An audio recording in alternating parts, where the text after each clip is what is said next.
नमस्कार, प्रणाम, जय हिंद फ्रेंड्स। मैं प्रभाकर सर और आप देख रहे हैं Prabhakar academy YouTube channel. Friends, इस वीडियो में हम लोग डिस्कस करेंगे केवीएस केंद्रीय विद्यालय संगठन के पेडागॉजी सेक्शन को फ्रेंड्स, जो कि PRT music, TGT, PGT, assistant commissioner, principal, vice principal, librarian, art education, physical and health education, ASO, finance officer, SA, GSA, stenographer, Hindi translator, ये सारे एग्जामिनेशन में जो पूछे गए हैं वॉल लाइनर फैक्ट के रूप में पेडागॉजी के सेक्शन में, उन सब सारे चीज़ों को डिस्कस किया जाएगा फ्रेंड्स। अगर आप एग्जामिनेशन देने जा रहे हैं केवीएस का जो 2025 में होने वाला है फ्रेंड्स, तो ये वीडियो आपके लिए बहुत ही हेल्पफुल होने वाली है फ्रेंड्स। इसलिए वीडियो को स्किप न करते हुए पूरा देखिएगा और चैनल पर पहली बार विजिट करें चैनल सब्सक्राइब कर लेते हुए बेल आइकन को प्रेस कर लीजिएगा फ्रेंड्स, जिससे कि आपके पास लेटेस्ट अपडेट पहुंचती रहे फ्रेंड्स। इसके पहले भी वीडियो प्रोवाइड कराई गई हैं, अगर उसको आपने नहीं देखा तो प्रभाकर एकेडमी यूट्यूब चैनल पर प्लेलिस्ट बना दी गई फ्रेंड्स, केवीएस पेडागॉजी 2025 के नाम से। वहाँ से विजिट करके सारे वीडियो को देख लीजिएगा, जिससे कि आप अपने एग्जामिनेशन में बेटर कर पाएंगे फ्रेंड्स। आइए वीडियो की शुरुआत करते हैं, ध्यान से देखिएगा फ्रेंड्स। अपने स्क्रीन पे पॉइंट क्या है फ्रेंड्स, किसी ऐसे व्यक्ति को संदर्भित करने के लिए किस शब्द का प्रयोग किया जाता है जिसे अभी तक कानून की नज़र में वयस्क नहीं माना गया है? तो किशोर को।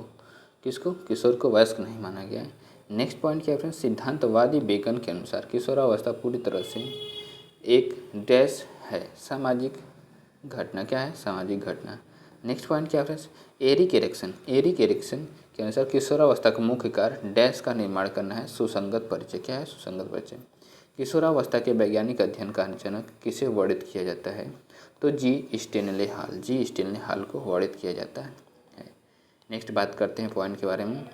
2005 में किशोरावस्था शिक्षा कार्यक्रम AEP डैश द्वारा शुरू किया गया था। तो मानव संसाधन विकास मंत्रालय द्वारा। किसके द्वारा? मानव विकास संसाधन विकास मंत्रालय के द्वारा शुरू किया गया था। नेक्स्ट बात करते हैं फ्रेंड्स, किशोरावस्था शैक्षिक कार्यक्रम की सुविधा के लिए क्या आवश्यक है फ्रेंड्स? तो गैर आलोचनात्मक आवश्यक है। नेक्स्ट क्या है, लुप्त किशोर डैश का कार्य करते हैं? तो एडगर जेड फ्राइडेनबर्ग का। नेक्स्ट बात करते हैं फ्रेंड्स, क्या है, ध्यान देखिएगा। किशोरावस्था शिक्षा का मार्गदर्शक सिद्धांत क्या है? इस कार्यक्रम को व्यक्तियों को अपने मुद्दों को स्पष्ट करने और उनके अधिकारों को जानने, शर्म और भय का सामना करने और आत्मसम्मान बनाने में सक्षम बनाना चाहिए। नेक्स्ट बात करते हैं फ्रेंड्स, ध्यान से देखिएगा। किस चरण में बच्चे अपने समवयस्क समूह के सक्रिय सदस्य बन जाते? तो किशोरावस्था में बन जाते हैं। किशोरावस्था क्या है? किशोरावस्था तीव्र विकास की अवधि है जब युवा लोग अब नई क्षमताएं प्राप्त करते हैं और नई चुनौतियों का सामना कर रहे हैं। नेक्स्ट बात करते हैं फ्रेंड्स, किशोरों को एक सुरक्षित और सहायक माहौल पाने का अधिकार। आप इस कथन से क्या समझते हैं? किशोरों को सटीक और आयु उपयुक्त जानकारी, कौशल निर्माण और सशक्तिकरण, सकारात्मक भूमि मॉडल और अनुकूल स्वास्थ्य सेवाओं और परामर्श में मार्गदर्शन प्रदान किया जाना चाहिए। नेक्स्ट बात करते हैं फ्रेंड्स, क्या है, किशोरावस्था में सामान्य उच्च जोखिम वाला व्यवहार है तंबाकू, शराब, भांग और नशीला पदार्थ, जो बड़ी बीमारियों या यहाँ तक कि मौत का कारण बन सकते हैं। यह व्यवहार दुर्घटनाओं, हिंसा, मानसिक बीमारियों और उत्पादकता के नुकसान से भी संबंधित हो सकती है। नेक्स्ट पॉइंट को प्रोसीड करते ध्यान देखिएगा फ्रेंड्स। नेक्स्ट पॉइंट जो रहेगा फ्रेंड्स, प्राथमिक और द्वितीयक समाजीकरण एजेंसियों की भूमिका, होम स्कूल निरंतरता सुनिश्चित करना है फ्रेंड्स। तो ध्यान से देखिएगा फ्रेंड्स, ये पॉइंट भी बहुत ही महत्वपूर्ण है। यहाँ से भी एग्जामिनेशन में क्वेश्चन अराइज होते हैं। समाजीकरण क्या होता है फ्रेंड्स? समाजीकरण एक ऐसी सामाजिक प्रक्रिया है जिसके द्वारा एक जैविक प्राणी में सामाजिक गुणों का विकास होता है और वह सामाजिक प्राणी बनता है और समाज में रहने के लिए अपने व्यवहार में मूल्यों और मानदंडों का आत्मसात करना सीखता है। यह बचपन से शुरू होता है और जीवन भर चलता रहता है।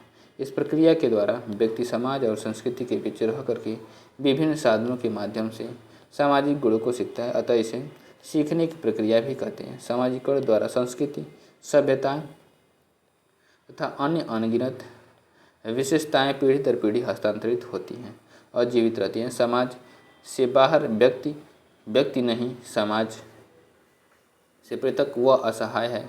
समाज के अभाव में व्यक्ति का जीवन यदि असंभव नहीं तो कठिन व दूभर अवश्य है। नेक्स्ट बात करते हैं, समाजीकरण दो प्रकार का होता है, प्राथमिक समाजीकरण और दूसरा क्या है, द्वितीयक सामाजिकरण। प्राथमिक सामाजिकरण की परिभाषा क्या है, ध्यान देखिए फ्रेंड्स। विभिन्न विद्वान द्वारा दी गई सामाजिकरण की परिभाषाएं निम्नलिखित हैं। फिशर के अनुसार सामाजिकरण की परिभाषा क्या है, ध्यान से देखिए फ्रेंड्स।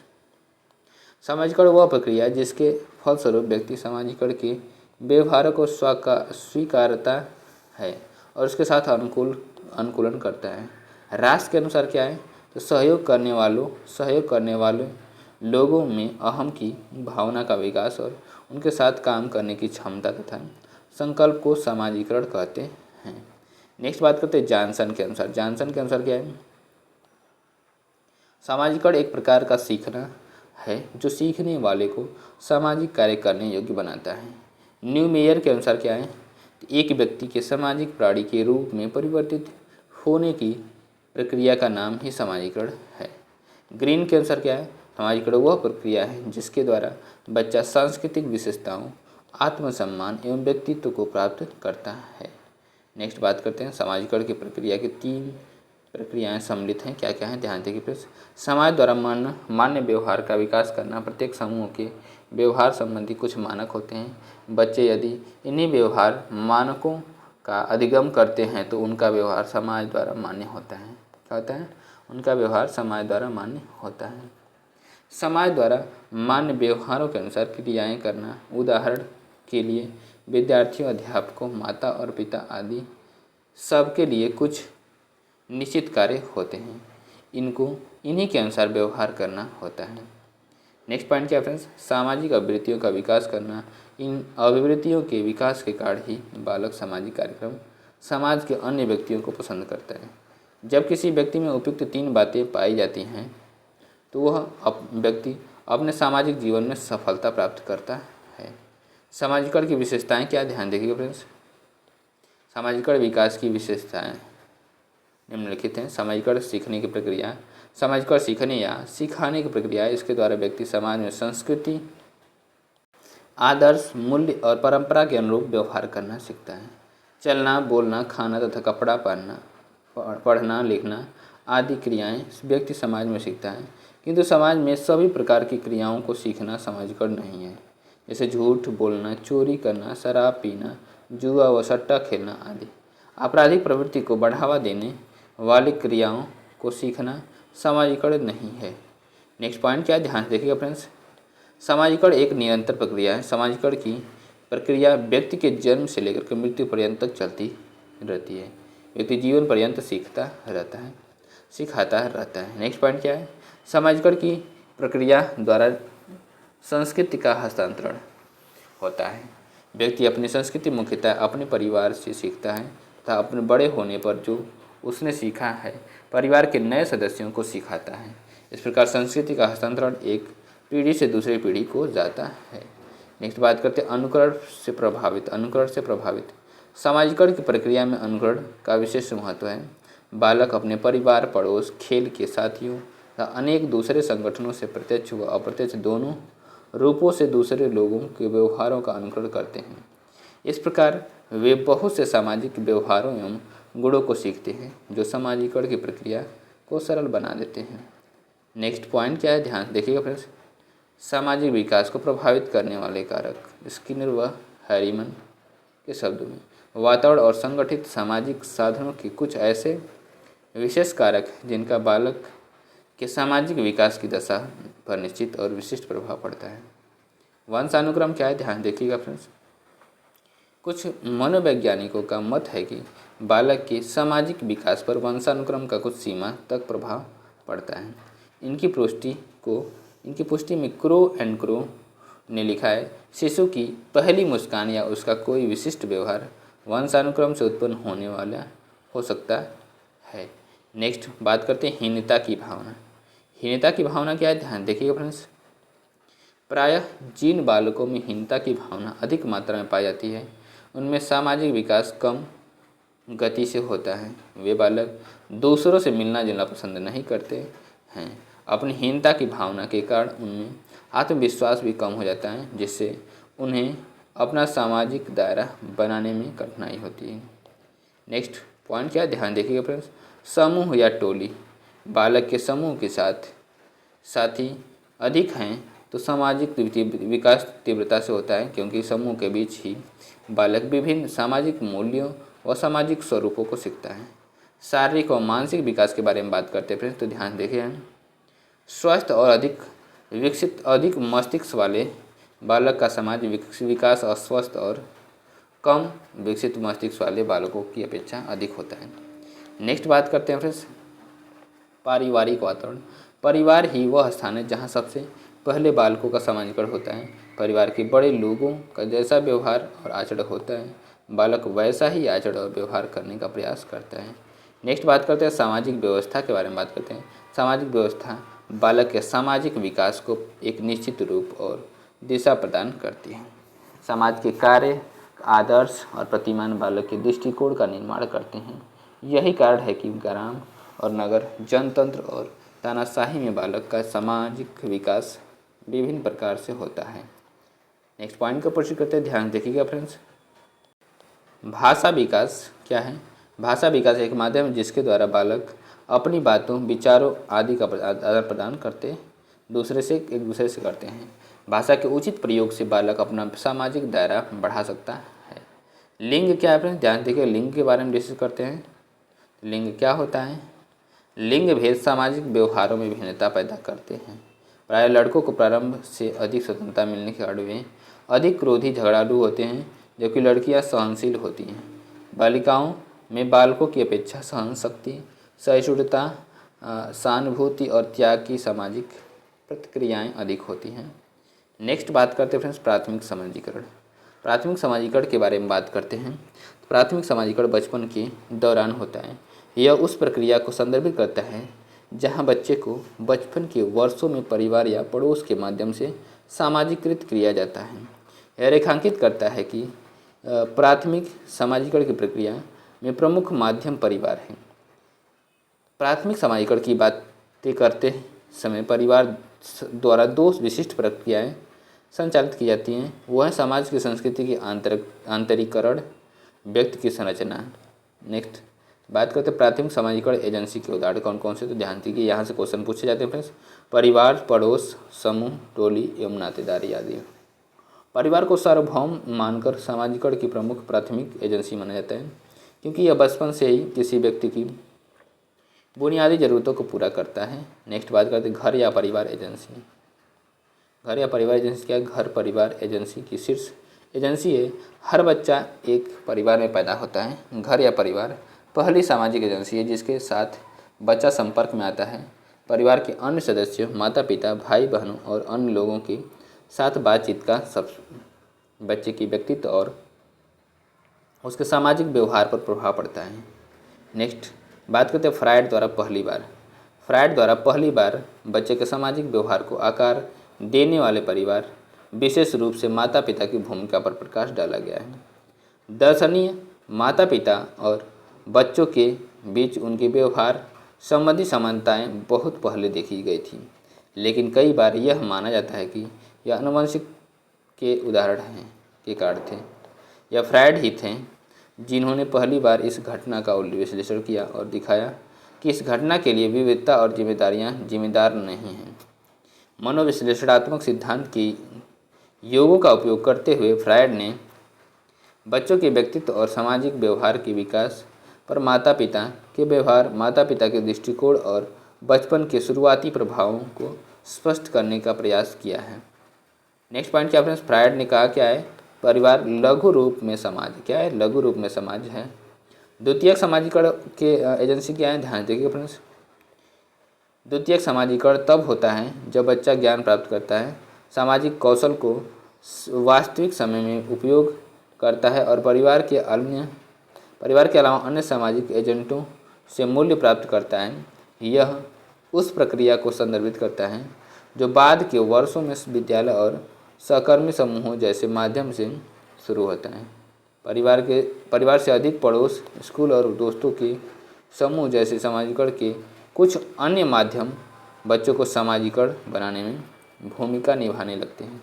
उदाहरण के लिए विद्यालय बच्चों को मूल्यों, मानदंडों और परंपराओं को प्राप्त करने में तथा बातचीत के माध्यम से सामाजिक भूमिकाओं के बारे में अनौपचारिक संकेतों को विकसित करने में मदद करते हैं। द्वितीयक समाजीकरण की प्रमुख एजेंसियाँ क्या क्या हैं? तो विद्यालय, मास मीडिया, सहकर्मी समूह, पुस्तकें, धार्मिक संस्थान जैसे मंदिर, चर्च आदि द्वितीयक समाजीकरण के प्रमुख एजेंसियाँ हैं। होम स्कूल निरंतरता सुनिश्चितता के बारे में बात करते हैं। करना क्या है? होम स्कूलिंग देश और दुनिया भर में एक प्रगतिशील प्रवृत्ति है जिसमें माता पिता अपने बच्चों को एक पारंपरिक सार्वजनिक या निजी स्कूल में भेजने के बजाय घर पर शिक्षित करते हैं। बच्चे बिना स्कूल गए जब घर बैठ कर के पढ़ाई करते हैं और स्कूल जैसी ही बातें घर पर सीखते हैं तो उसे होम स्कूलिंग कहा जाता है। यह आमतौर पर एक अभिभावक, ट्यूटर या एक ऑनलाइन शिक्षक द्वारा संचालित किया जाता है। नेक्स्ट बात करते हैं। वैसे होम स्कूलिंग की शुरुआत 1970 के दशक में हुई थी जब कुछ लोकप्रिय लेखकों और शोधकर्ताओं ने शैक्षिक सुधार के बारे में लिखना शुरू किया, जिन्होंने वैकल्पिक शैक्षिक विकल्प के रूप में होम स्कूलिंग का सुझाव दिया था। वर्तमान में कोरोना महामारी के कारण लोगों ने इसे एक विकल्प के रूप में चुना और ऐसा डिजिटल साधनों की उपलब्धता और इंटरनेट की पहुंच के कारण हो रहा है। नेक्स्ट, होम स्कूलिंग से बच्चों के फ़ायदे क्या है? ध्यान देखिएगा। होम स्कूलिंग परंपरागत स्कूलों की तुलना में काफ़ी लचीला माहौल देता है। यहाँ बच्चे की दिलचस्पी और ज़रूरत के मुताबिक टाइम टेबल बनाया जा सकता है। होम स्कूलिंग करने वाले बच्चे एग्ज़ाम के डर से आज़ाद रहते हैं। ऐसे बच्चे दूसरों की जगह खुद से ही कंपटीशन करते हैं। स्कूल जाने की ज़रूरत नहीं होने के कारण बच्चे पेरेंट्स से दूर नहीं होते हैं। परिवहन के दौरान होने वाली परेशानियों से बचा जा सकता है तथा साथ ही में ऐसे माता पिता को उनकी सुरक्षा की चिंता नहीं होती है। नेक्स्ट बात करते हैं होम स्कूलिंग से बच्चों का नुकसान। घर के संरक्षित वातावरण में रहने की वजह से छात्र का सर्वांगीण विकास नहीं हो पाता है और बच्चों को अनुशासन में रखने की ज़रूरत होती है। होम स्कूलिंग में बच्चे के फिजिकली कम एक्टिव होने की आशंका बनी रहती है। नेक्स्ट बात करते हैं फ्रेंड्स, परीक्षा उपयोगी महत्वपूर्ण तथ्य के बारे में बात करते हैं इस चैप्टर से, समाजीकरण के चैप्टर से। सहकर्मी दबाव किस प्रकार का कारक है जो अधिगम को प्रभावित करता है? तो सामाजिक कारक। क्या है? सामाजिक कारक है। नेक्स्ट पॉइंट क्या है फ्रेंड्स? एक नया कार्य सीखते समय शिक्षक की उपस्थिति से छात्र के प्रदर्शन में सुधार हुआ है। इस परिघटना को कहा जाता है सामाजिक सुगमता कहा जाता है। क्या कहता है? सामाजिक सुगमता कहा जाता है। नेक्स्ट पॉइंट क्या है? एक बच्चा जो कई भाषाओं को समझ सकता है सीखने को प्रभावित करने वाले डैश कारक के महत्व को दर्शाता है। सामाजिक सांस्कृतिक कारक है। नेक्स्ट पॉइंट क्या है? सामाजिक सांस्कृतिक कारक डैश तरीकों से बच्चों के अधिगम को प्रभावित कर सकते हैं। तो दोनों तरीके से, नकारात्मक और साथ ही साथ सकारात्मक। डैश संस्कृतियों और समाजों के भीतर बड़े पैमाने के बल हैं जो विचारों, भावनाओं और व्यवहार को प्रभावित करते हैं। सामाजिक सांस्कृतिक कारक। नेक्स्ट पॉइंट क्या है? ध्यान देखिएगा फ्रेंड्स। शिशु और देखभाल करने वाले के बीच पारस्परिक स्थायी संबंध है। तो अनुरुक्ति क्या है? अनुरुक्ति। नेक्स्ट, डैश मिजाज और माहौल बनाता है और हमारे जीने के तरीके को प्रभावित करता है। तो संस्कृति प्रभावित करती है। नेक्स्ट क्या है? हम डैश कारकों को परिवार, पड़ोस, समुदाय, जाति, वर्ग और धर्म आदि की में उपविभाजित करते हैं। नेक्स्ट पॉइंट कर सकते हैं। तो क्या सामाजिक पर्यावरणीय कारक? क्या है? सामाजिक पर्यावरणीय कारक है। नेक्स्ट पॉइंट क्या है फ्रेंड? ध्यान देखिएगा। इस कोविड-19 जैसी परिस्थितियों में छात्रों के बीच समाजीकरण कैसे विकसित कर सकते हैं? तो छात्रों के अध्ययन समूह छात्र के आवास में से एक पर विद्यालय के समय के बाद मिल सकते हैं। नेक्स्ट पॉइंट क्या? ध्यान देखिएगा फ्रेंड्स। समाजीकरण प्रक्रिया को प्रभावित करने वाले कारकों में शामिल है अंतःपरस्पर क्रिया। नेक्स्ट क्या? एक बच्चे का प्राथमिक समाजीकरण होता है तो परिवार होता है। समाजीकरण संबंधित है संस्कृति और समाज से संबंधित है। नेक्स्ट बात करते हैं फिर, ध्यान देखिएगा। अच्छे पारिवारिक मूल्यों को डैश के माध्यम से व्यक्त किया जाता है। तो दल कार्य, ईमानदारी, करुणा। नेक्स्ट पॉइंट क्या फ्रेंड्स? मेसो सिस्टम्स का हिस्सा है तो सगा परिवार। क्या है? सगा परिवार हिस्सा है। नेक्स्ट बात करते हैं, ध्यान देखिएगा फ्रेंड्स। जीवन में विभिन्न परिस्थितियों में मनुष्य का सबसे बड़ा शिक्षक कौन है? उत्पादक कार्य। क्या है उत्पादक कार्य? प्रोडक्टिव वर्क है। घर के रूप में विद्यालय की डैश अवधारणा का एक स्पष्ट निहितार्थ यह है कि विद्यालय के निवासी एक परिवार का गठन करें। तो मारिया मॉन्टेसरी ने बोला। किसने बोला? मारिया मॉन्टेसरी ने बोला है। नेक्स्ट पॉइंट क्या है फ्रेंड्स? ध्यान से देखिएगा। अच्छे मनोबल वाले घरों से आने वाले बच्चे अधिक संतोषजनक होते हैं अपने माता पिता से। किससे? माता पिता से। नेक्स्ट है 4 साल से अधिक उम्र के बच्चे डैश के साथ खेलना पसंद करते हैं। तो एक समूह में 5 से 8 बच्चे। नेक्स्ट पॉइंट क्या है? एक बच्चे के घर का सामाजिक वातावरण उसके डैश को बहुत प्रभावित करता है। तो व्यक्तिगत विकास को प्रभावित करता है। समाज के एक एजेंट के रूप में स्कूल का प्राथमिक कार्य है तो बच्चों को अपने परिवेश समझने में मदद कर देना है। बच्चे का पहला शिक्षक कौन होता है? तो माता पिता होते। कौन होते हैं? माता पिता बच्चे का पहला शिक्षक होते हैं। नेक्स्ट पॉइंट क्या है?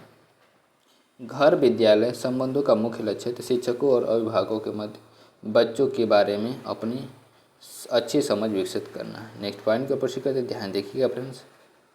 विद्यालयों को सामाजिकरण के केंद्र के रूप में मानते हैं क्योंकि ये बच्चों की सहायता करते हैं समाज में अपनी भूमिका के प्रति सजग होने में। नेक्स्ट क्या है? प्राथमिक स्तर पर यौन शिक्षा किस रूप में प्रस्तावित की जा सकती है? शारीरिक शिक्षा के साथ समन्वित करके। शारीरिक शिक्षा के साथ समन्वित करके। नेक्स्ट पॉइंट क्या है? ध्यान दीजिएगा फ्रेंड्स। डैश एक ऐसी प्रक्रिया है जिसके माध्यम से समुदाय अपने सदस्यों को समाज के मानदंडों और मूल्यों के बारे में बताता है या शिक्षित करता है। तो समाजीकरण कहलाता है। नेक्स्ट पॉइंट क्या है? ध्यान देखिएगा फ्रेंड्स। मध्यम स्तर स्कूल, मिडिल लेवल स्कूल में सामाजिकरण से आप क्या समझते हैं? तो शिक्षक सहकर्मी समूह के साथ आपसी समझ को प्रोत्साहित करते हुए चर्चाओं और गतिविधियों का संचालन करके सामाजिकरण में सुधार के अवसर प्रदान करता है। नेक्स्ट पॉइंट को प्रश्न करते ध्यान देखिएगा फ्रेंड्स। आर्थिक समाजीकरण क्या है? तो वह प्रक्रिया जिसके माध्यम से कि विभिन्न पृष्ठभूमि के लोगों के साथ समाज का नया प्रवेशकर्ता अलग अलग प्रतिक्रिया देता है और अलग अलग विकसित होता है और आर्थिक सोच और परिप्रेक्ष्य में अलग व्यवहार करता है। नेक्स्ट पॉइंट क्या है? ध्यान देखिए। प्राथमिक समाजीकरण का क्या तात्पर्य है? अपने जीवन के प्राथमिक या शुरुआत के वर्षों में शिशु के समाजीकरण को संदर्भित करता है। प्राथमिक स्तर के स्कूल में समाजीकरण की व्याख्या करें। क्या है? तो शिक्षक बच्चों को अच्छी आदतें, नागरिक जिम्मेदारी और समाज के साथ मिलना जुलना सिखाता है। नेक्स्ट पॉइंट क्या है? ध्यान देखिएगा फ्रेंड्स। समाजीकरण की विशेषता क्या है? एक विशिष्ट वर्ग के लोगों की विशेषताएं और ज्ञान है। सामाजिक विकास अनिवार्य किसका मामला है? अपने प्रयोजनों तथा सामाजिक व्यवस्था के उद्देश्यों प्रयोजनों के समाकलन संगठन का। नेक्स्ट बात करते हैं बच्चों को संपोषित करने के लिए प्राथमिक प्रतिवेश क्या है? परिवार। क्या है? परिवार है।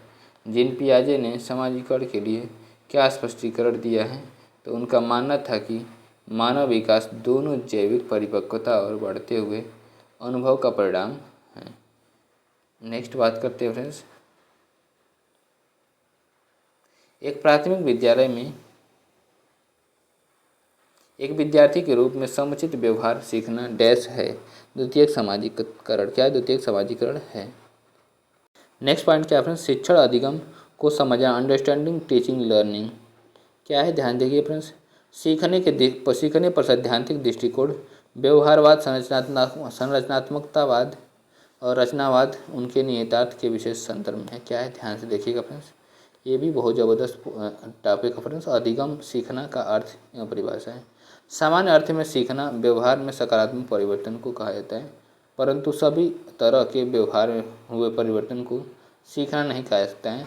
जैसे व्यवहार में परिवर्तन थकान, मानसिक क्रिया और बीमारी आदि से भी हो सकता है। मनोविज्ञान में सीखने से तात्पर्य सिर्फ उन्हीं परिवर्तनों से होता है जो अभ्यास या अनुभव के फलस्वरूप होता है तथा जिसका उद्देश्य बालक को समायोजन में मदद करना होता है। अधिगम अनुभव के परिणाम स्वरूप व्यवहार में परिवर्तन व्यक्त होता है। क्रॉनबैक ने बताया। किसने बताया? क्रॉनबैक ने बताया है। नेक्स्ट पॉइंट को प्रश्न करते ध्यान देखिए फ्रेंड्स। सीखना व्यवहार में उत्तरोत्तर सामंजस्य की प्रक्रिया है। तो किसने बताया ये? स्किनर के अनुसार ने बताया है। नेक्स्ट क्या फ्रेंड्स? अधिगम आदतों, ज्ञान और आवृत्तियों का अर्जन है। तो क्रो एंड क्रो ने बताया है। सीखने का मतलब ज्ञान निर्माण करना है, जीन पियाजे ने बताया हुआ है। अधिगम उपयुक्त कर्ण क्रिया का चयन करना तथा उसे उत्तेजना से जोड़ना है। तो थॉर्नडाइक ने बताया हुआ है। व्यवहार के कारण व्यवहार में आया कोई भी परिवर्तन अधिगम है, गिलफोर्ड के अनुसार। नेक्स्ट पॉइंट का प्रश्न करते ध्यान देखिए, अधिगम की प्रक्रिया क्या है? ध्यान देखिए फ्रेंड्स। नए अनुभव की प्राप्ति करना। नेक्स्ट पॉइंट क्या है? नए अनुभवों का निर्माण और अनुभवों का अभ्यास एवं वृद्धि।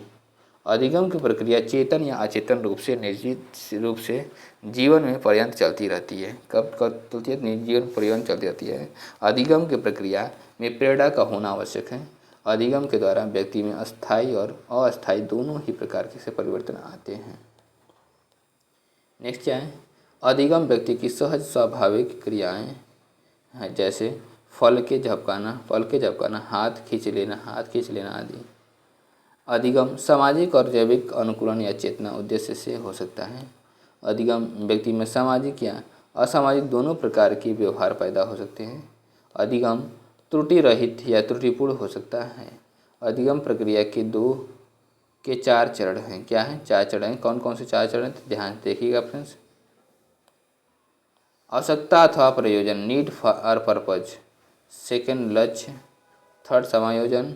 फोर्थ चेंज, परिवर्तन। नेक्स्ट पॉइंट क्या है? ध्यान देखिए फ्रेंड्स। अधिगम प्रक्रिया के सोपान, अभिप्रेरणा, उद्देश्य, बाधा, उद्देश्य प्राप्ति के लिए विभिन्न अनुक्रियाएं, सबलीकरण, सामान्यीकरण या एकीकरण। अधिगम की विशेषताएं क्या है? ध्यान देखिए फ्रेंड्स। अधिगम की प्रक्रिया संपूर्ण जीवन या जीवन पर्यंत चलती रहती है। अधिगम व्यवहार में अपेक्षाकृत अस्थायी परिवर्तन है। अधिगम एक सार्वभौमिक या व्यापक प्रक्रिया है। अधिगम वृद्धि एवं विकास है। अधिगम वातावरण के साथ अनुकूलन है। अधिगम सक्रिय प्रक्रिया है। अधिगम खोज या अन्वेषण की प्रक्रिया है। अधिगम संज्ञानात्मक या विवेकपूर्ण प्रक्रिया है। अधिगम स्मृति से किसी विषय वस्तु को हटाने की प्रक्रिया है। अधिगम व्यवहार का संयोजन या परिमार्जन है। नेक्स्ट बात करते हैं फ्रेंड्स, अधिगम अनुभव के बारे में बात करते हैं, लर्निंग एक्सपीरियंस के बारे में बात करते हैं फ्रेंड्स। तो अधिगम परिस्थिति के प्रति अंतः क्रिया करने में व्यक्ति की जितनी अधिक ज्ञानेंद्रियाँ सक्रिय होती हैं, उतनी ही अधिक अधिगम में उसकी तल्लीनता में वृद्धि हो जाती है। प्रसिद्ध संप्रेषण विशेषज्ञ एडगर डेल के अनुसार के अनुभव के शंकु के कोन ऑफ एक्सपीरियंस के रूप में अधिगम प्रक्रिया को प्रदर्शित किया जाता है।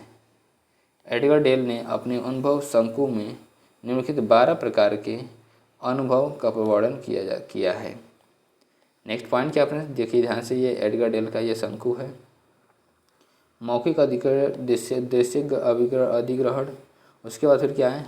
करके सीखना अधिग्रहण। एडगर डेल का अनुभव शंकु है ये। नेक्स्ट सबसे क्या है फ्रेंड्स? सबसे पहले मौखिक अधिग्रहण क्या है?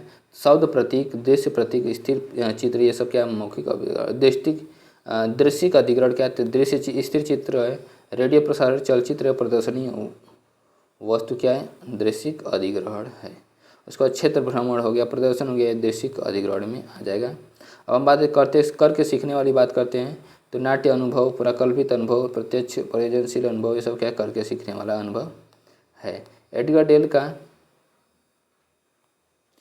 डेल ने अपने अनुभव शंकु को 10 या 11 स्तरों में प्रदर्शित किया। एडगर डेल के अनुभव शंकु में ऊपर के नीचे की प्रभाविकता का नियम दर्शाया है।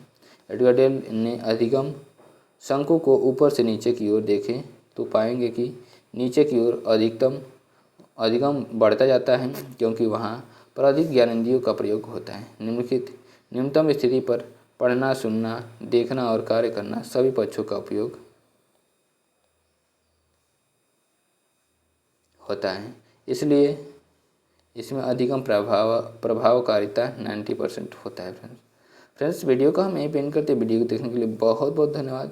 और चैनल पे पहली बार विजिट करें, चैनल सब्सक्राइब करते हुए बेल आइकन को प्रेस कर लीजिएगा फ्रेंड्स, जिससे कि आपके पास लेटेस्ट अपडेट पहुँचते रहे फ्रेंड्स। नमस्कार, bye bye, good night friends.